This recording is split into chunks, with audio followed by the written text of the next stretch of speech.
So we're here with Allan, Chief Executive Officer of the Bayes Healthcare Group. Allan, why is it so important that the patient is at the centre of a hospital's business model?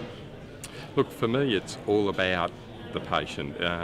That's why we exist, that's why we're there, that we're there to meet their need as a community need.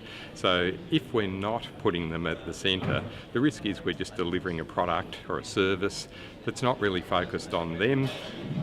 Why would they come back to us again in the future? Why would they trust us if we're not listening to them? So if they're not right in the middle, then we've lost the plot in simple terms. I think there is so much need in the community. If we're not addressing it by listening to them, then we're really not going to help them overcome whatever issues they've got.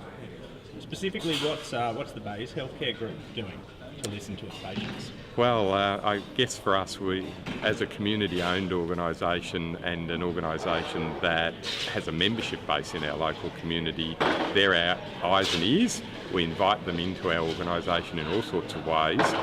They're engaging with us on a day-to-day basis, giving us feedback about what we're doing well now, what we're not doing well now, but also about what they would like to see us do in the future, and remaining relevant to them. If we don't listen to that, we'll be off in one direction, they'll be wanting us in another direction. So we've brought them into our strategic planning, we take them into our operational management committees, we have them on our safety and quality committee so that we're listening to them. Yeah. And has the reaction been positive?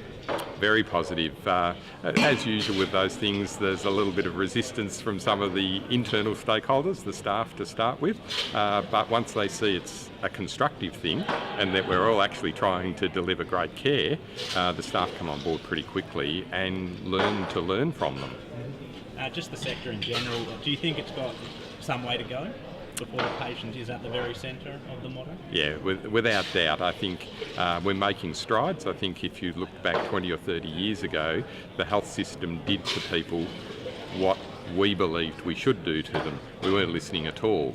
And I think we're well down the pathway of starting to listen, but I don't think they're yet in the centre of the system. We still struggle when they want something different to what we want to do.